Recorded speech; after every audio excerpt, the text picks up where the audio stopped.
حمد و صلات کے بعد انتہائی عزت و تکریم کے لائق سامعین و حاضرین، دوستو، بزرگوں اور بھائیوں، محفل شب برات کے عنوان سے اس خوبصورت رات میں اور ان ٹھنڈی ہواؤں میں آپ حضرات تشریف فرمائیں۔ نبی پاک صلی اللہ علیہ وسلم نے ارشاد فرمایا، جب شعبان کی 15ویں رات آئے تو رات کو بیدار رہا کرو اور صبح کو روزہ رکھا کرو۔ تو جب حضور نے کہہ دیا بیدار رہو تو پھر کسی کو سونا نہیں چاہیے، بیدار رہنا چاہیے۔ اور بیداری کا مطلب یہ نہیں کہ وہ آدمی بس جاگتا رہے، اس کا مطلب یہ ہے کہ وہ اللہ اللہ کرے، درود پاک پڑھے، عبادت کرے، تلاوت کرے، ذکر فکر میں رہے۔ کچھ باتیں اس مقصد کے لیے کہ اس رات اللہ پاک نے اپنی رحمت کے دروازے کھولے ہیں، تو کچھ ایسی بات کی جائے جس سے دل نرم ہو جائے۔ دوستو، قرآن مجید کی دو آیات میں نے پڑھی ہیں۔ اللہ کریم نے فرمایا، یا ایھا الذین آمنوا اتقوا اللہ حق تقاتہ، اے ایمان والو اللہ سے ڈرو اور اتنا ڈرو جتنا ڈرنے کا حق ہے۔ ڈرو اللہ پاک سے، اور جس طرح تم کسی سے ڈرتے ہو، ڈرنے کا حق ہوتا ہے، وہ حق ادا کرنے کی کوشش کرو۔ ہم میں سے بہت سارے لوگ ڈرتے ہیں کچھ لوگوں سے، اور جب وہ ڈر رہے ہوتے ہیں تو انہیں احساس ہوتا ہے۔ اللہ پاک نے ہمارا وہ احساس خود بیان کر دیا ہے۔ فرمایا، جب تم کسی سے ڈرتے ہو تو تمہیں اس کا احساس ہوتا ہے کہ تم کتنا ڈرتے ہو، تو پھر تم کوشش کرتے ہو کہ تم وہ کام نہ کرو جس سے وہ بگڑ جائے گا، ناراض ہو جائے گا۔ جو لوگ قانون سے ڈرتے ہیں وہ اشارہ نہیں توڑتے، کچھ بھی ہو جائے اشارہ نہیں توڑتے۔ انہیں پتہ ہے کہ یہاں اشارہ توڑیں گے تو الجھ جائیں گے، اور جہاں انہیں فکر نہ ہو کہ کوئی پوچھنے والا نہیں، وہاں ہم نے دیکھا ہے کہ لوگ اشارہ توڑ دیتے ہیں۔ اللہ تبارک و تعالیٰ نے موقع دیا، میں حرمین شریفین حاضر ہوا تو وہاں ایک روڈ دائری روڈ کہلاتا ہے۔ اس روڈ سے پیدل چلنے والے نہیں گزر سکتے۔ وہ کہتے ہیں جی اس روڈ سے پیدل والا نہ گزرے، ان کے لیے علیحدہ جگہ ہے۔ قانون یہ ہے کہ اگر کوئی پیدل آدمی وہاں سے گزرے اور اس کا ایکسیڈنٹ ہو جائے تو وہ حکومت یہ کہتی ہے کہ یہ کیوں یہاں سے گزرا تھا، لہذا کوئی مقدمہ نہیں ہو سکتا۔ وہاں ہم نے دیکھا ہے کہ لوگ اس سڑک پہ پیر بھی نہیں رکھتے، کہتے ہیں مر گئے تو بنے گا کچھ نہیں۔ یہاں بھی بہت سارے ایسے معاملات ہوتے ہیں کہ جہاں انسان محسوس کرتا ہے کہ یہ بڑا میرے لیے نقصان ہو جائے گا، تو وہ ڈرتا ہے۔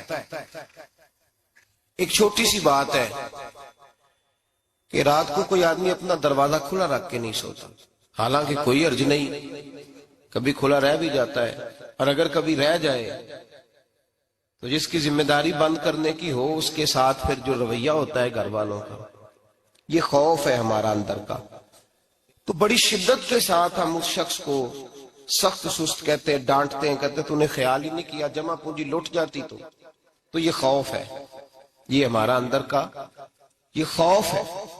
آپ بازار میں جائیں تو درجنوں لوگوں نے گن مین بٹھائے ہوئے ہیں، ان کا دل نہیں کرتا کہ اضافی تنخواہ دی جائے، کیا مطلب ہے ایک آدمی کو اضافی پیسے دینے کا، لیکن وہاں آدمی بٹھایا جاتا ہے، اس کو تنخواہ دی جاتی ہے، اس کی روٹی کا بندوبست کیا جاتا ہے، اس کے سارے ضروریات زندگی کا خیال رکھا جاتا ہے، اور پس منظر یہ ہوتا ہے کہ ڈر لگتا ہے اگر یہ شخص نہ ہوا تو ہمارے چوری ہو جائے گی۔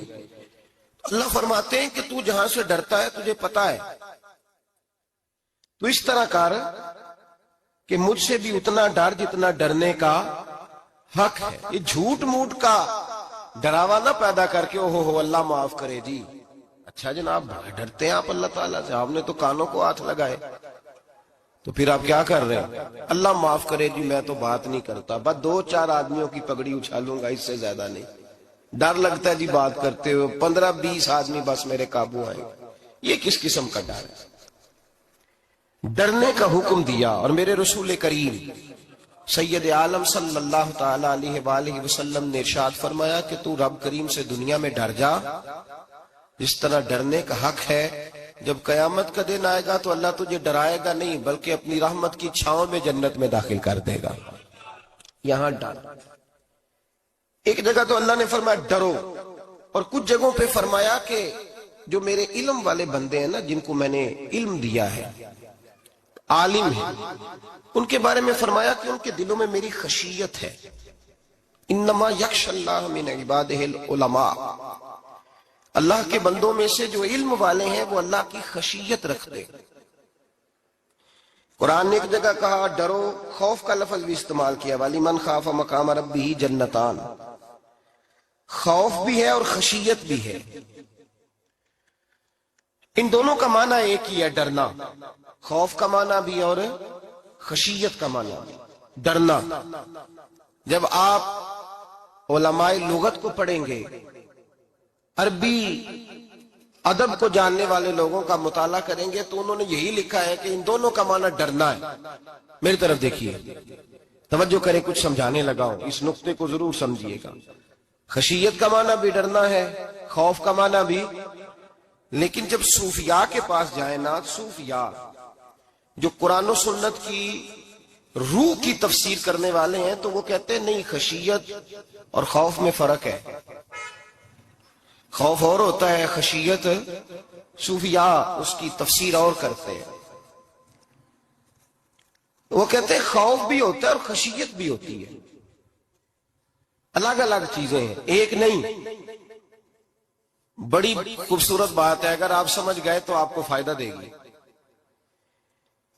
صوفیاء یہ کہتے ہیں کہ بھائی خوف ہوتا ہے اپنے گناہوں کا، کہ میں نے یہ گناہ کیے ہیں، اگر اللہ نے مجھ سے پوچھا تو مجھے بڑا خوف آتا ہے، مار پڑے گی، یہ خوف ہے. پھر سمجھ لیں، ایک آدمی نے حرام کا مال کٹھا کیا ہے زندگی میں، معاذ اللہ اس نے بڑے پاپ کیے، گناہ کیے، شراب پی، بدکاری کی، معاذ اللہ تعالیٰ ثم معاذ اللہ. اب اسے ڈر لگ رہا ہے کہ اللہ تبارک و تعالیٰ نے پوچھا تو میں کیا جواب دوں گا. یہ خوف ہے. اور خشیت یہ ہے کہ ایک آدمی سارا دن نماز پڑھتا ہے، روزہ رکھتا ہے، عبادت کرتا ہے، اللہ کو یاد کرتا ہے، پھر بھی ڈرتا ہے. یہ خشیت ہے، یہ خشیت ہے. جو گناہوں سے ڈرے وہ خوف ہے، اور جو رب کی ناراضگی سے ڈرے وہ خشیت ہے. جو کہے یار میرا رب کہیں ناراض نہ ہو جائے، میرا رب کہیں مجھ سے. بڑی خوبصورت مثال دی. میں نے اپنے صاحب سے پوچھا کہ حضور یہ مسئلہ کیا ہے، تو فرمانے لگے ایک بادشاہ نے ایک غریب کی بیٹی اسے پسند آ گئی تھی، تو اس نے عزت کے ساتھ اس سے شادی کر لی، رشتہ بھیج کے وقار کے ساتھ. بیٹی کا باپ اپنی بیٹی کے مقدر پر رشک کرنے لگا کہ میری بیٹی کو بادشاہ نے پسند کیا ہے، بادشاہ کے شہزادے نے رشتہ بھیج دیا ہے. شہزادہ بیاہ کے لے گیا بیٹی کو. 20 کنیزائیں، نوکرانیاں اس عورت کی خدمت کرنے پہ لگی ہوئی ہیں، اس کا ہر حکم ماننے کو تیار ہے. لیکن وہ بی بی سویرے بھی رو پڑتی ہے اور شام کو بھی رو پڑتی ہے، روتی رہتی ہے. اس سے کسی نے پوچھ لیا کہ بی بی تو روتی کیوں ہے؟ 20 کنیزائیں ہیں، گھر میں سکون ہے، ہر شے ہے، تو روتی کیوں ہے؟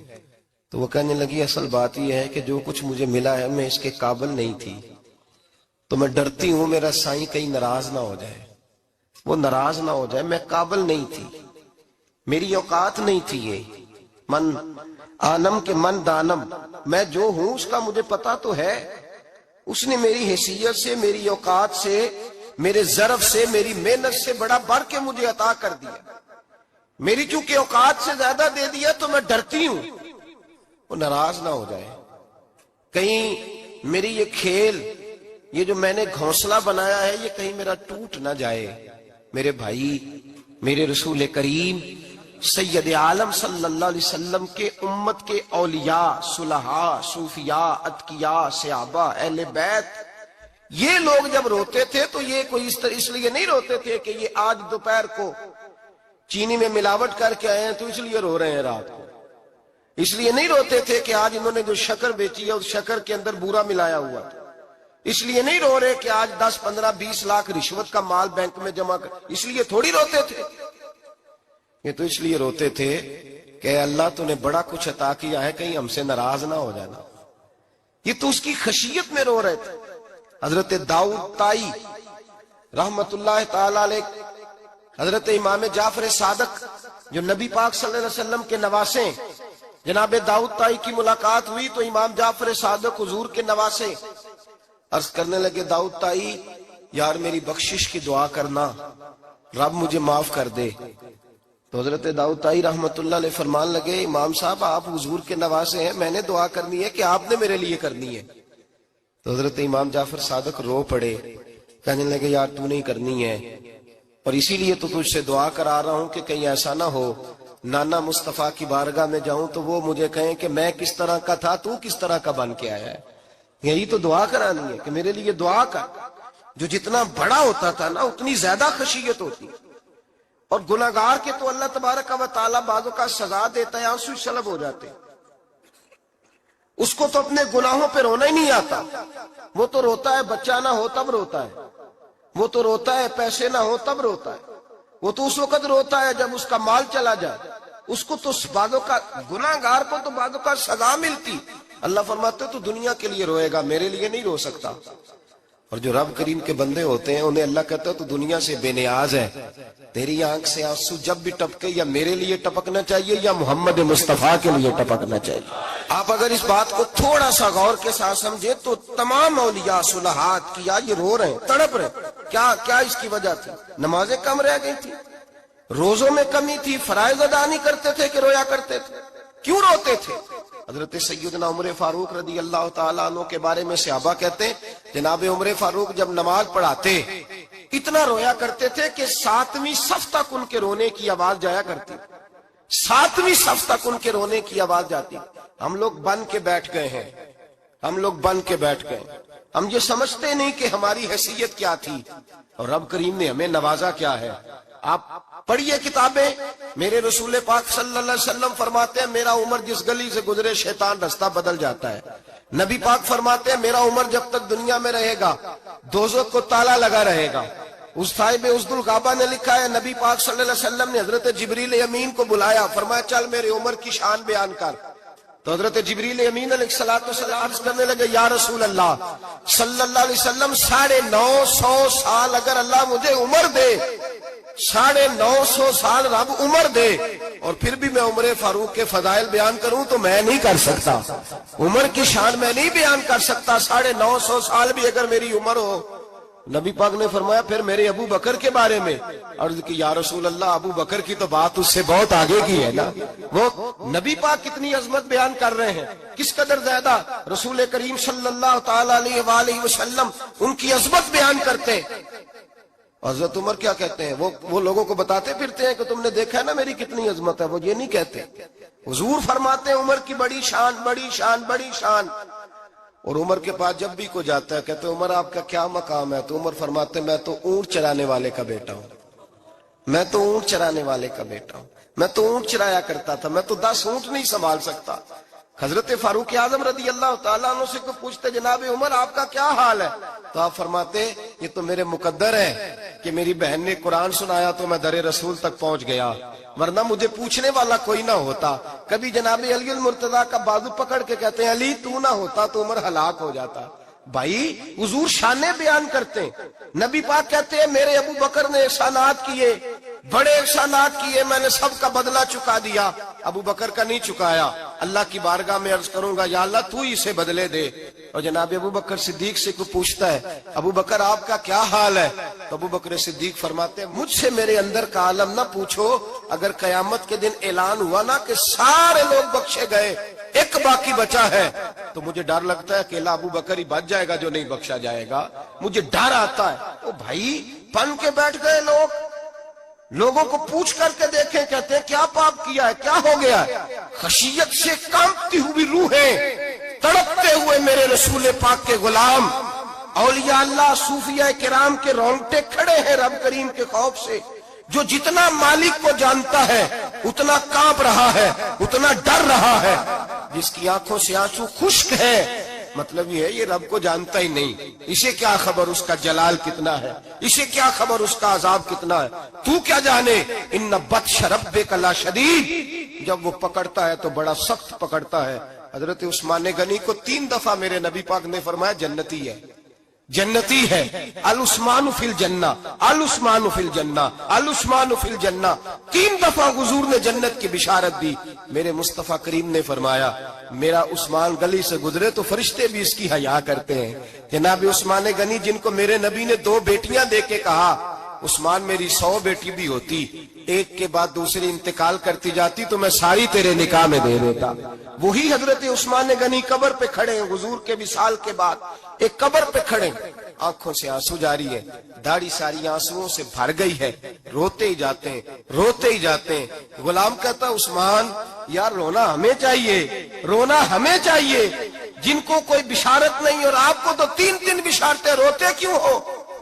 جناب عثمان غنی فرمانے لگے جس مصطفیٰ نے مجھے جنت کی بشارت دی اسی رسول نے فرمایا تھا قبر آخرت کی منزلوں میں سے پہلی منزل ہے، آخرت کی منزلوں میں سے پہلی منزل۔ سوچتا ہوں اگر رب کریم نے عثمان سے حساب پوچھ لیا حساب کیسے دینا ہے؟ میرے مصطفیٰ کریم نے، یہ تو بات ہے نا جناب عمر کی، یہ تو بات ہے حضرت عمر کی، حضرت ابو بکر کی، جناب عثمان غنی کی، اور جس شیر خدا کے بارے میں نبی پاک نے فرمایا علی منی وانا من علی، فرمایا علی اور میں 2 نہیں، میں علی ہوں اور علی میں ہے، جن کو فرمایا من کنت مولا ہوں فہذا علی مولا، جس کا میں مولا اس کا علی بھی، اس کا علی بھی، جس مولا علی شیر خدا کو یہ درجہ دیا۔ ولی المرتضی اٹھے ہیں، نماز کا وضو کیا ہے، مصلی کی جانب جانے لگے تو جناب علی کا وجود تھر تھر کانپنے لگا، تھر تھر، چھم چھم آنسو برسنے لگے۔ حضرت سیدنا امام حسن آگے بڑھے، ابا جی کیا ہوا؟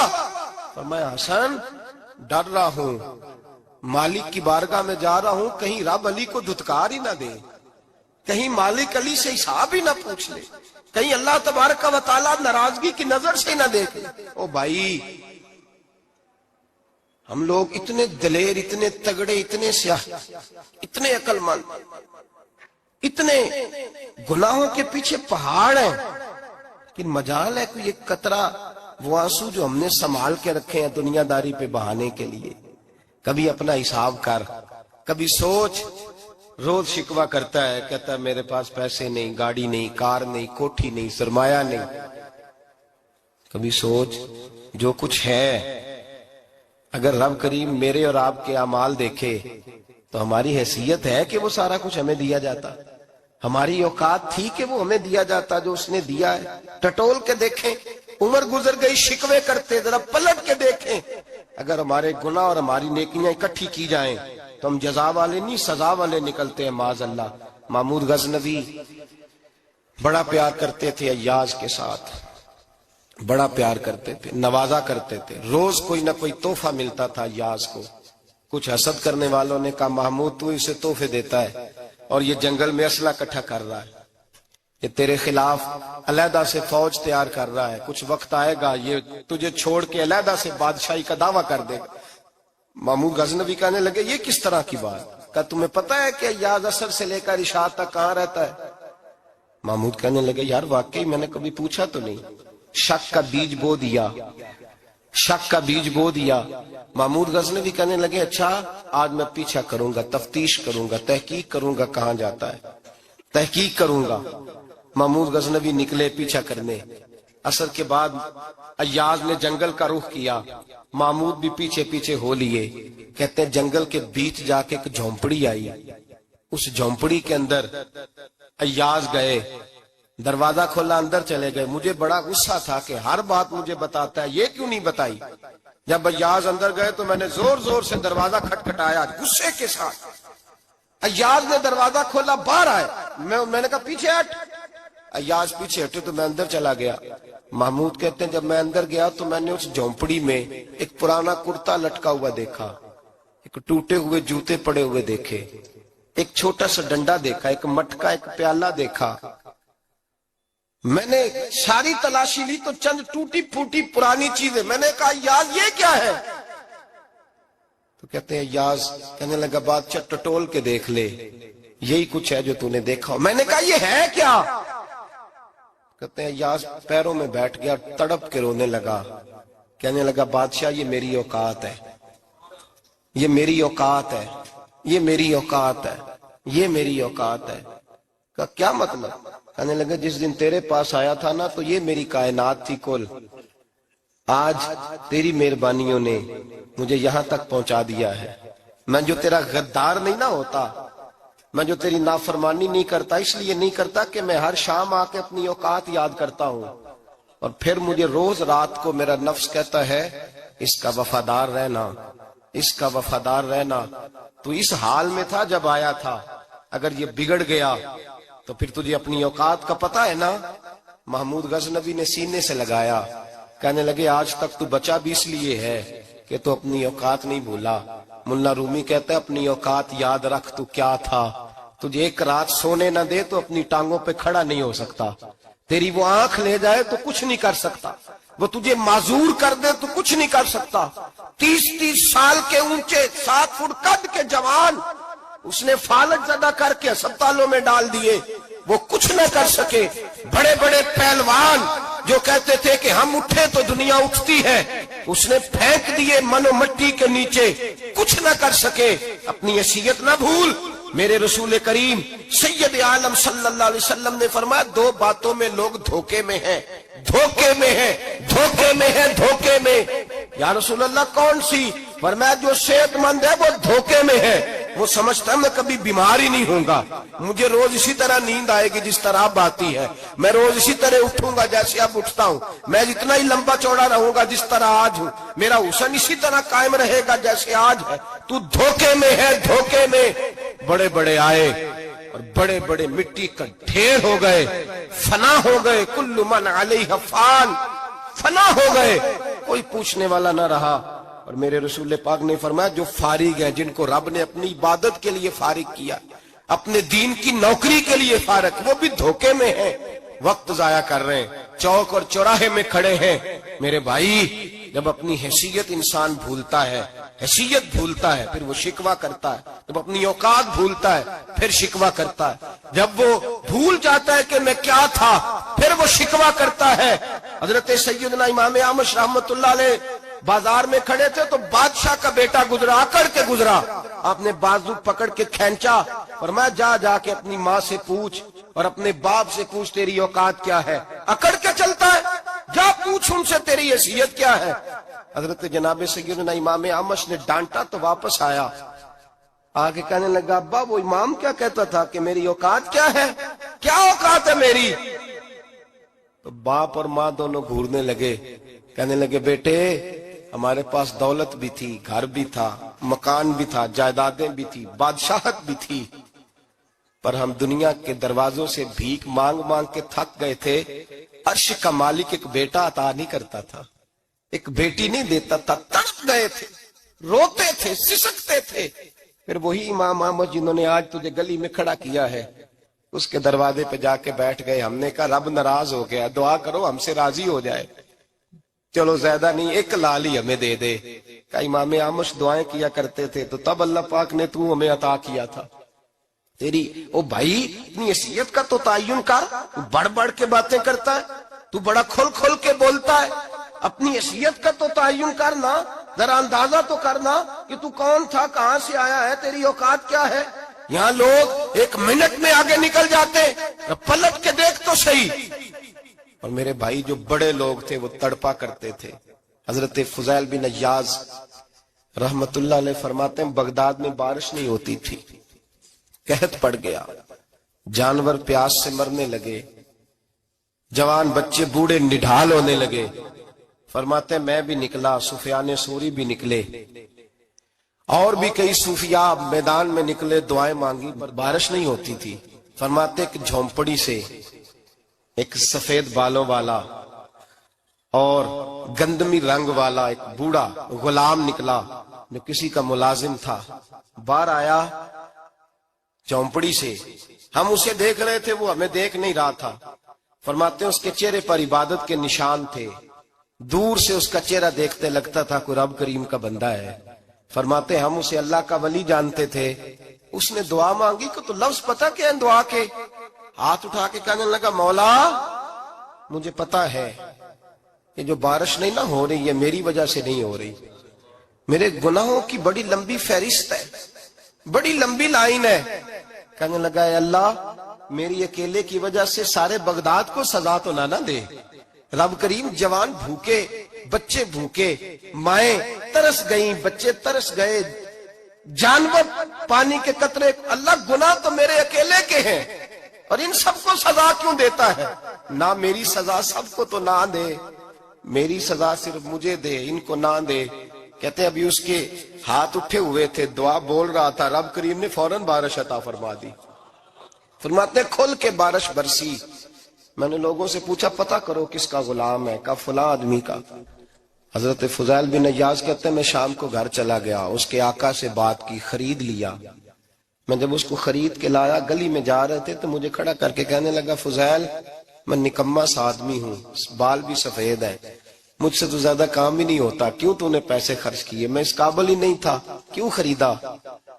تو حضرت فضیل ابن عیاض کہتے ہیں میں نے اس کو کہا کل جو تو نے دعا مانگی تھی تو نہیں دیکھ رہا تھا، ہم دیکھ رہے تھے، تو مقبول ہے رب کریم کی بارگاہ کا، تجھے اس لیے خرید کے لایا ہوں تو مقبول ہے۔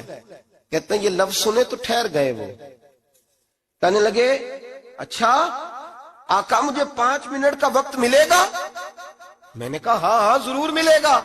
کہتے ہیں انہوں نے وہی نماز کی نیت باندھ لی، 2 رکعتیں پڑھی اور 2 رکعتیں پڑھ کے ہاتھ اٹھائے، کہنے لگے مولا تیرا اور میرا راز تھا، تو نے راز کیوں کھولا؟ اللہ مسترنا بستری کل جمیل، یا اللہ تیرے پاس پیارے پیارے پردے ہیں، ایک پردہ مجھے عطا کر دے، مجھے اپنا رکھ، مجھے لوگوں کے سامنے میرے پردے نہ کھول۔ آپ فرماتے ہیں یہ کہہ کہ وہ زمین پہ بیٹھے کلمہ شہادت پڑھا، ان کی روح پرواز کر گئی۔ میرے بھائی جو زیادہ پرہیزگار تھے تو بڑے رب کریم کے بندے تھے، ان کے تو آنسو خشک ہی نہیں ہوتے، وہ تو تڑپا کرتے، صبح شامیں ان کی روح کی گزرتے تھے اور رب کریم کی ناراضگی سے ڈرتے تھے۔ وہ کہتے تھے مالک کہیں ناراض نہ ہو جائے، کہیں بگڑ نہ جائے۔ میرے رسول کریم صلی اللہ علیہ وسلم کے صحابی کہتے ہیں ایک جنگ سے خوشخبری آئی تو جو خوشخبری لانے والے تھے وہ حضرت عمر فاروق رضی اللہ تعالیٰ عنہ کے پاس پہنچے خوشخبری دینے۔ حضرت عمر رضی اللہ تعالیٰ عنہ کھڑے تھے، صحابی نے آ کے کہا عمر مبارک ہو۔ جناب عمر کچھ لوگوں سے گفتگو کر رہے تھے، بات چیت جاری تھی، کہا مبارک ہو فتح ہو گئی۔ حضرت عمر کہنے لگے ٹھہر تو جا، اس سے تو بات کر لینے دے جس سے کر رہا ہوں۔ جب کہنا ٹھہر تو جا، وہ جو پیچھے کھڑے تھے وہ شرمندہ ہو گئے۔ اتنی سی بات ہے نا، چودھری تو بندہ بنتا ہی تب ہے جب 5-10 کی ایک دن کے اندر بےزتی کر لے، پڑھا لکھا تو بنتا ہی تب ہے جو 10-15 کو جاہل کہہ لے، تو بڑا تو بنتا ہی تب ہے جو 5-6 کو نیچا دکھا لے۔ تو یہ ہماری ڈگریوں کا تو مزاج ہی بڑا مختلف ہے، ہم تو اعزاز والے ہوتے ہی تب ہیں جب کچھ چھوٹا ہوگا تو ہم بڑے ہوں گے نا۔ ہم تو چاہتے ہیں ہمیں کچھ چھوٹا ملے، کسی کو چھوٹا کر کے اس کے قد پہ سوار ہو کے بڑا ہونا چاہتے ہیں۔ اتنی سی بات تھی کہ ٹھہر جانا یار پہلے اس کی تو سن لینے دے۔ وہ شرمندہ ہو گئے صاحب۔ جب وہ شرمندہ ہوئے تو سیدنا فاروق اعظم دوڑے گئے۔ صحابہ کہتے ہیں گارا تھا، کیچڑ تھا، اس گارے میں سر رکھا، سجدہ کرنے لگے، اٹھے، کہنے لگے مولا اپنے عمر سے ناراض نہ ہو جانا، یہ کل تک اونٹ چرایا کرتا تھا، آج تیری مخلوق کو شرمندہ کرنے لگ گیا ہے، یہ اپنی حیثیت ہی بھول گیا، اسے خبر ہی نہیں کہ یہ کیا تھا، یہ آج تیری مخلوق کو شرمندہ کرتا ہے۔ اللہ اپنے عمر سے ناراض نہ ہو جانا۔ وہ شخص کہتے ہیں پیچھے آ کے کھڑا رو رہا ہوں۔ میں نے کہا عمر کیا کر رہے ہو؟ فرمایا نہیں یار میں نے تجھے شرمندہ کیا ہے، یہ میں بھول گیا تھا کہ میں کیا ہوں۔ بھائی اپنی حیثیت کا تعین کریں، آؤ آج اپنی حیثیت کا تعین کریں، دیکھیں ہم کہاں تھے، کہاں بیٹھے، پلٹ کے دیکھیں کیا تھے ہم، کیا ہے، راتیں کہاں گزرتی ہیں، صبح کہاں بیتتی ہیں۔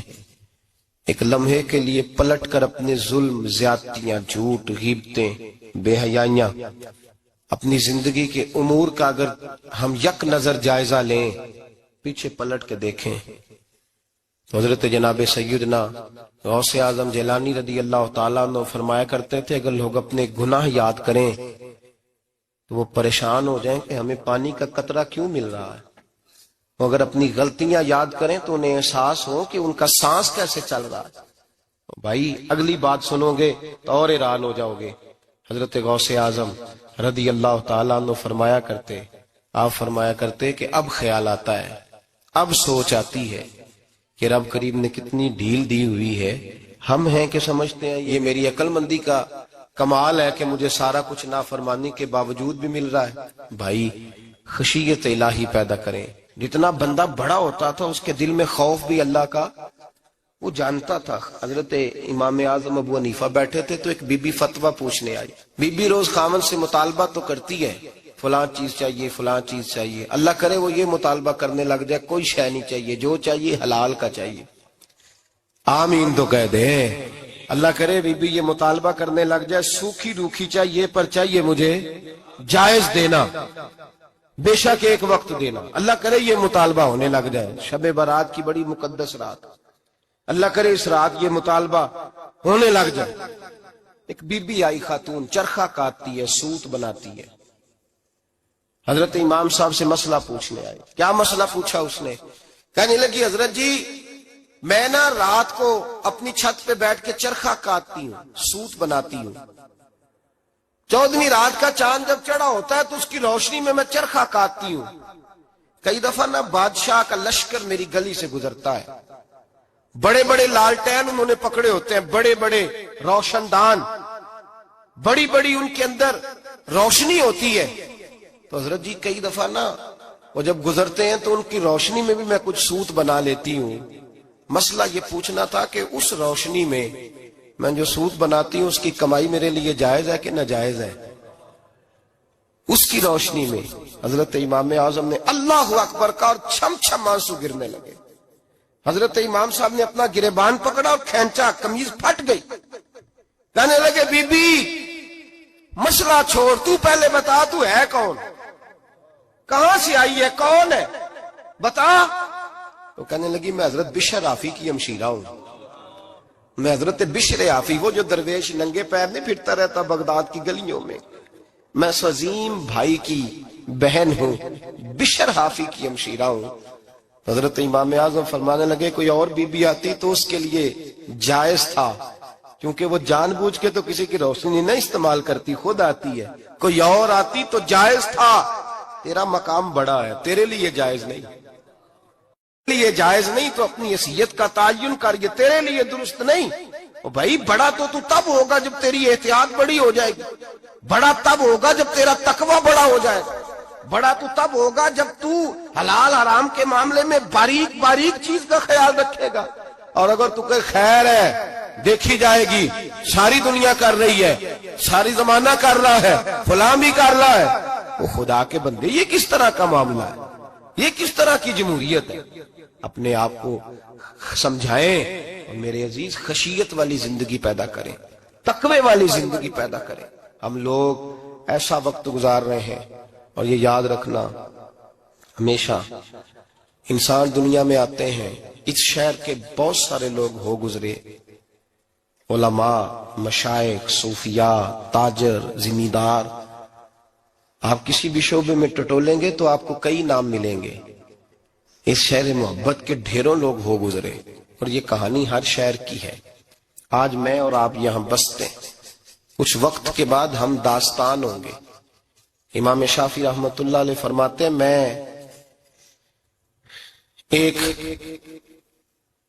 شہر سے گزر رہا تھا تو میرے پیر کو ٹھوکر لگی، میں نے زمین کھودی تو ایک کھوپڑی نکلی. کھوپڑی نکلی تو اس کے اوپر تاج بھی تھا. ماتے میں نے شہر کے لوگوں سے پوچھا یہ کیا ہے؟ تو کہنے لگے یہ بادشاہوں کا قبرستان ہے، اس میں غریب دفن تو نہیں ہو سکتا تھا، دفن تو بادشاہوں کا خاندان ہے. لیکن افسوس کی بات یہ ہے کہ یہاں مٹی ڈالنے کوئی نہیں آتا، اب یہ سیدھی سڑک بن گیا. بھائی کبھی پلٹ کے دیکھ، ہزاروں لوگ آئے، اس روڈ سے کروڑوں لوگ گزرے اور منزل کو چلے گئے، لوگوں نے یاد نہیں رکھا. آپ اپنے حصے کا عمل کرنے آئے، ٹھیکیدار نہیں ہے کوئی اپنی اولاد کا، بال بچے کا، بہن بھائی کا. حق ضرور ہے، ان کے لیے محنت ضرور کرے گا، لیکن اس کو یہ اجازت نہیں ہے کہ وہ کہے کہ میں اب بڑا ذمہ دار ہوں تو میں نے 20 کروڑ بینک بھر کے جانا ہے. حضرت عمر بن عبدالعزیز رحمت اللہ تعالی علیہ کے انتقال کا وقت آیا تو اپنے بیٹوں کو بلایا. فرمانے لگے بیٹو تمہارا باپ بزدل تھا, تمہارے لیے کچھ کر نہیں سکا.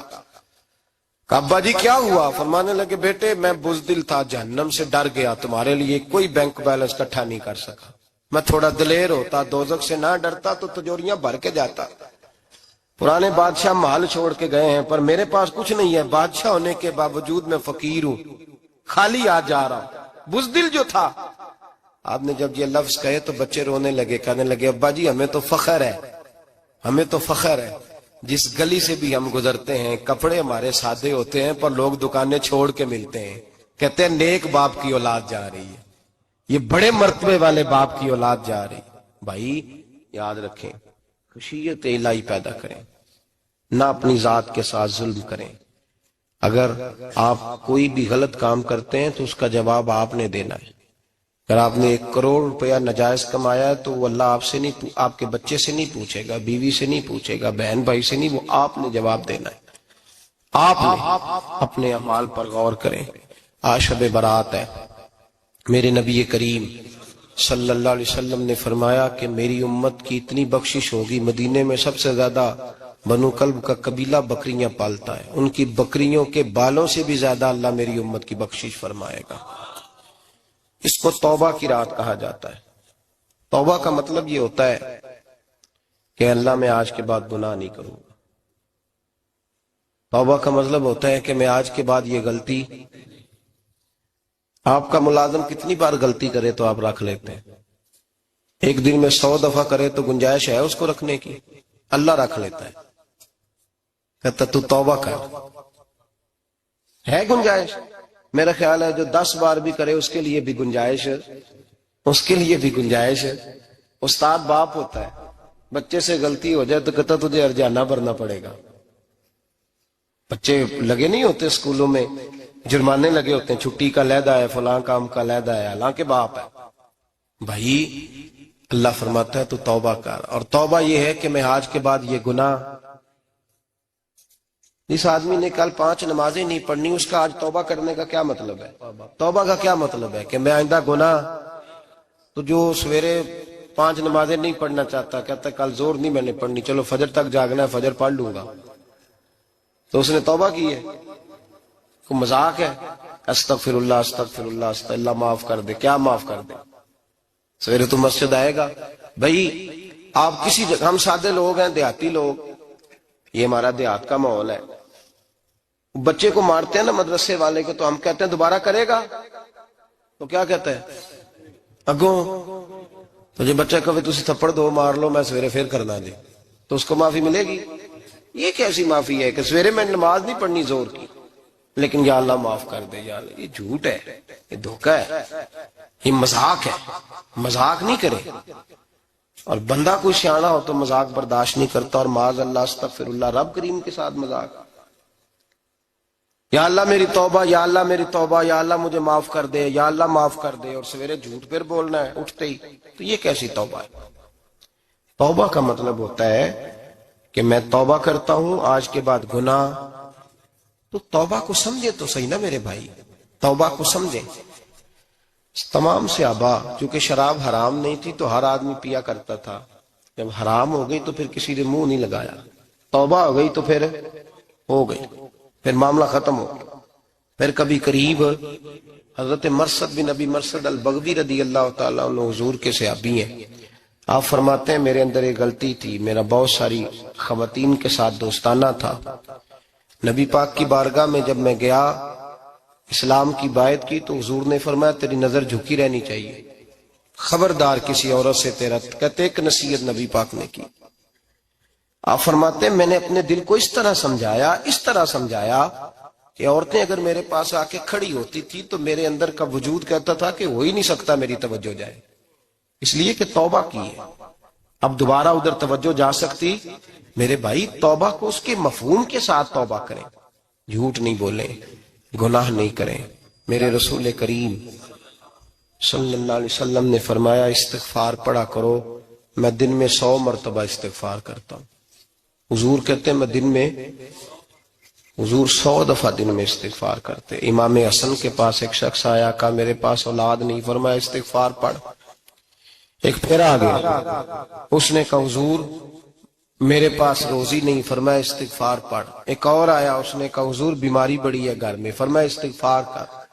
آپ کے صاحبزادے بیٹھے تھے، کہا ابا جی جو آتا ہے آپ استغفار ہی بتاتے ہیں. آپ فرمانے لگے جب کوئی بندہ توبہ کرتا ہے تو رب راضی بڑا ہوتا ہے. تو میں نے سب کو توبہ کا وظیفہ بتایا ہے، جس کی جو بھی مجبوری ہو اگر توبہ کر لے تو اللہ تعالیٰ اسے آسانی عطا کر دیتا ہے، اللہ اس پہ نظر رحمت کر دیتا ہے. اپنے آپ کو تبدیل کریں، نماز کو اس کی حقیقت کے ساتھ پڑھا کریں، اس کی حقیقت کے ساتھ نماز کو پڑھیں. 5 وقت مسجد میں حاضری دیں، چھوڑ کے سارے کام چھوڑ کے، باقی سارا کچھ بعد میں. آپ کا رشتہ لوگوں کے ساتھ زندگی کا ہے، موت کا نہیں ہے. آپ خود دیکھ لیں، جن کے بزرگ چلے گئے وہ ڈیلی جاتے ہیں قبرستان، کل بیٹھتا 2 گھنٹے جا کے. والد صاحب ہیں، دادا جی ہیں، نانا جی ہیں، دیکھا کبھی کسی کو صبح گیا ہو شام آیا ہو؟ یہی حال ہمارا ہوگا، بالکل کوئی نہیں جائے. اور پھر جب کوئی انتقال کر جاتا ہے نا تو کوئی یہ نہیں کہتا کہ ابا جی کو غسل دے لو، کہتے ہیں میت کو غسل دو. ماں آنکھوں کی ٹھنڈک ہوتی ہے لیکن کہتے ہیں لاش کو اٹھاؤ، جنازے کو اٹھاؤ. آپ کے رشتے ناطے ختم ہو گئے. اگر آپ ناراض نہ ہوں تو مجھے جنازے پڑھانے کا موقع ملتا ہے. 1-2 بات عرض کرتا ہوں، اس کے بعد ذکر کرتے ہیں، انشاءاللہ دعا ہوگی. جنازوں پہ جانے کا اتفاق ہوتا ہے تو میں جنازے سے محسوس کرتا ہوں بہت ساری چیزوں کو. میں دیکھتا ہوں کہ جنازہ ہونے کے باوجود لوگ یہ سمجھتے ہیں کہ یہ ہونا تھا کام، یہ ہو گیا. اور وہاں کیفیت یہ ہوتی ہے کہ صرف یہی جنازہ ہے، اسی نے فوت ہونا تھا، ہم تو بچے ہوئے ہیں. قرآن پاک سے محبت کرنا، قرآن پاک پڑھنے والوں سے پیار کرنا، قرآن کے مدارس کو آباد کرنا، یہ بڑا مشکل ہوتا جا رہا ہے. ہم ایک مدرسہ چلاتے ہیں، ہم محسوس کرتے ہیں کہ یہ بڑا کٹھن معاملہ ہے، بڑا کٹھن. ایک تو تنقید کی نظر بھی سب سے زیادہ اداروں کی طرف ہوتی ہے، اور سب سے کم تعاون بھی اداروں کے ساتھ ہوتا ہے. مجبوری کے ساتھ ادارے وقت گزارتے ہیں. اپنا رجحان مدارس کی جانب کریں اور دین سیکھنے کی طرف رجحان کریں. قرآن مجید صحیح پڑھنا سیکھیں، قرآن مجید صحیح سمجھنا سیکھیں. اور پھر میرے بھائی جو آیات آپ کو ضروری ہیں، نماز جنازہ ہے، وضو ہے، غسل ہے، آپ کے روزمرہ کے معاملات ہیں، وہ کسی اچھی قاری سے، اہل سنت کے کسی شخص سے ان کی درستگی کرائیں، اپنے معاملات پہ غور کریں، یہ ان کوتاہیوں سے باہر آئیں، قرآن پاک سے محبت کریں اور دین داروں کے ساتھ جڑیں. ایک گزارش آپ سے اور کرنی ہے، اس کو بھی کھلے دل کے ساتھ سنیے گا، کھلے دل کے ساتھ. یہ شب برات کی رات ہے اور میں ذمہ داری کا مظاہرہ کرتے ہوئے بات کرنا ضروری سمجھتا ہوں. آپ کسی پیر صاحب سے ملیں، کسی آستانے پہ جائیں، یہ کچھ گزارشات ہیں، بات میری ختم ہو گئی وہ کر کے میں دعا کرنے لگا ہوں. تو شریعت اسلامیہ کا ضرور پاس اور لحاظ کریں. یہ دیکھیں جس صوفی کے پاس، درویش کے پاس، جس کو آپ پیر سمجھ رہے ہیں، اسے کوئی قرآن حدیث بھی آتا ہے، وہ کوئی سنت شریعت کا بھی پابند ہے. میری اپنی جماعت سے ہاتھ باندھ کے گزارش ہے، خدا را اب بس کر دیں، بڑی تباہی ہو گئی اور لمبی چوڑی ہو گئی، تھک گئے ہم کہہ کے. لوگ سمجھتے نہیں اس چیز کو. اعلیٰ حضرت فاضل بریلوی نے لکھا ہے، ادھر دیکھیں، اعلیٰ حضرت نے لکھا ہے کندھوں تک بال رکھنا جائز ہے، کندھوں تک، کندھوں سے نیچے رکھنا حرام ہے. کیسے اس شخص کو لوگ پیر مان لیتے ہیں جس نے داڑھی سنت سے چھوٹی رکھی ہوئی ہے، بال بڑے رکھے ہوئے ہیں. یہ ملنگ صاحب ہے. ان تماشوں سے باہر آ جائیں، اللہ تبارک و تعالیٰ کی بارگاہ کی طرف رجوع کریں. ہم دم کے قائل ہیں، درود کے قائل ہیں. میں سارا دن پتہ نہیں 20 تعویذ لکھ کے دیتا ہوں. ہمارے بزرگوں کا طریقہ ہے، یہ چیزیں جائز ہیں، ان کی شریعت میں اصل ہے، دلیل ہے، لیکن کل دین یہ نہیں ہے. اپنے آپ کو بچائیں اور علم کی طرف رجوع کریں، تقوی کی طرف رجوع کریں. ان ظالموں سے، بہروپیوں سے اپنے آپ کو بچائیں. اور میں ان لوگوں کو بھی دعوت فکر دیتا ہوں جو ہمیں روز آ کے کہتے ہیں یہ تمہارا پیر تو یہ تمہارا پیر. جب ہم خود کہہ رہے ہیں ہمارا نہیں، تو ہم کسی شرابی کبابی کو اٹھا کے کہہ دیں یہ تمہاری جماعت کا بندہ ہے تو تم رکھ لو گے؟ کہو ہم اگر کہہ دیں تمہاری جماعت یہ درس دیتی ہے تو تم مان لو گے؟ یہ کیا بات ہوئی؟ اگر کسی جماعت کا کوئی شخص غلط ہے، اور ہم درباروں والے نہیں، ہم تو مسجدوں والے لوگ ہیں، دربار تو ایک ضمنی چیز ہے، بن بھی جائے تو ٹھیک ہے، ورنہ تو میرے نبی پاک نے فرمایا ہر مومن کی قبر جنت کا باغ ہوتی ہے، تو اندر دربار ہی بنا ہوا ہے، جنت کھلی ہوئی ہے، اوپر بلڈنگ بننا اتنا ضروری کام مہربانی فرمائے ایک تو اپنے آپ کو دین کی طرف راغب کریں، رمضان شریف آئے گا اپنی اصلاح کی کوشش کریں، اور جب کسی دینی مجلس میں جائیں تو روح کی دنیا لے کر کے جائیں، کچھ سیکھنے کے ارادے سے جائیں، کچھ درس لینے کے ارادے سے جائیں، جمعے پڑھیں، دروس سنیں، تو کچھ لینے کے ارادے سے جائیں، اور دین کی خدمت میں اپنے حصے ڈالنے کی کوشش کریں۔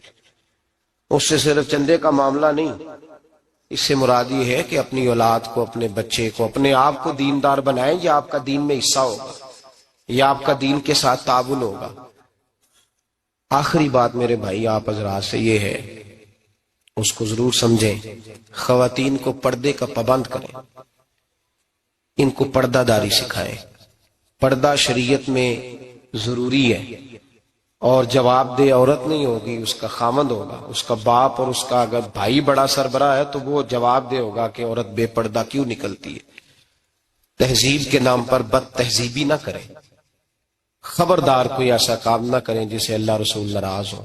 ان کو پردے کا پابند کریں، بغیر برقعے کے، بغیر مکمل نقاب کے، بالکل عورت کو اجازت نہ دیں گھر سے نکلنے کی، سختی کریں، اور ان کو سمجھائیں کہ ہمارا تعلق یورپ کے ساتھ نہیں، ہمارا تعلق خاتون جنت حضرت فاطمہ الزہرا کے ساتھ ہے، ان کو پابند کریں۔ اور یہ میں ذمہ داری سے بات کہہ رہا ہوں، مرد ذمہ دار ہے اگر اس کی عورت باپردہ نہیں ہے، وہ ذمہ دار ہے، اور اللہ کی بارگاہ میں اس کی کوئی بات قابل قبول نہیں ہوگی۔ اور شب برات کی رات اتنے لوگ گواہ ہیں کہ یہ پیغام آپ کو پہنچایا گیا، آپ کو پہنچایا گیا، آسمان زمین اور ہوا گواہ ہے کہ ہمیں یہ بات پہنچائی گئی کہ ہمیں ان کو پردہ کرانا ہے۔ ذکر ہوگا، ذکر کیا ہے؟ ذکر ہے اللہ کو یاد کرنا۔ اور میرے نبی پاک صلی اللہ علیہ وسلم نے ایک حدیث میں فرمایا، رب کا ذکر اس طرح کرو کہ لوگ تمہیں دیوانہ سمجھیں۔ یہ لوگ باتیں کرتے ہیں تو کھول کھول کے، اللہ کے ذکر کی باری آتی ہے تو تھک سے جاتے ہیں، تھک کے ذکر نہیں کریں، ذکر کریں تو پوری دل جمی کے ساتھ، سرور کے ساتھ، کیف کے ساتھ۔ اور آج کر کے تو دیکھیں بھلا ذکر میں ہوتا کیا ہے، یہ لذت کیا ہے، یہ کیف کیا ہے۔ میرے بچے چھوٹے مجھ سے کہتے ہیں ذکر لمبا کرایا کریں، بیٹا اکثر مجھے کہتا ہے ذکر جو ہے نا وہ جب آپ بڑا لطف آتا ہے ذکر میں، ذکر تو ایک کیفیت ہے، لگ جائے تو اس کا ایک اپنا ذائقہ ہے، تو ذکر کریں اللہ کا، درود شریف پڑھیں۔ دعا کیا ہے؟ آج لائٹ کو بند کر کے جب ہمارے ہاں ذکر ہوتا ہے، دعا ہوتی ہے، تو ہمارے بزرگ یہ کہتے ہیں، ہم ثابت یہ کرنا چاہتے ہیں کہ ہم مجمع میں نہیں بیٹھے، یا اللہ تیری بارگاہ میں بیٹھے، ہمیں تو ساتھ والا دیکھ نہیں پا رہا۔ دعا مانگے، اور اللہ سے مانگے تو کھول کے مانگے۔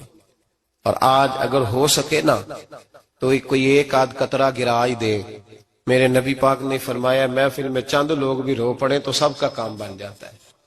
آپ میں سے کوئی نیک آدمی ایسا ہوگا تو ہمارے جیسے کئی گناہگاروں کو ساتھ اللہ اس پہ فضل فرمائے گا۔ یہاں ذکر کے بعد دعا ہوگی، دعا کے بعد پھر سلام ہوگا، پھر ایک دفعہ آخر میں دعا ہوگی، پھر آپ کو کچھ وقت دیا جائے گا انفرادی طور پہ نفل ادا کرنے کا، 4 6 نفل پڑھ کے نئے سرے سے تازے ہو کے آپ حضرات تشریف لائیں گے، اور پھر انشاءاللہ تعالی یہاں لنگر کا بندوبست ہوگا، آپ حضرات کے لیے ماں حضرت جو کچھ ہے آپ کو پیش کیا جائے گا۔ کوشش کریں روزہ رہ ہی جائے صبح کا، ویسے بھی پریکٹس ہوگی رمضان کی، اور شعبان میں زیادہ روزے رکھنا میرے نبی پاک کی سنت بھی ہے، اس لیے ضرور کوشش کریں کہ سحری کا بندوبست ہے تو آپ روزہ رکھیں تاکہ آپ کے لیے آسانی ہو جائے۔ اللہ تبارک و تعالی ہماری اس حاضری کو اپنی بارگاہ میں مقبول فرمائے۔ پڑھیے لا الہ الا اللہ ہو، لا الہ الا اللہ۔ کسی نے پوچھا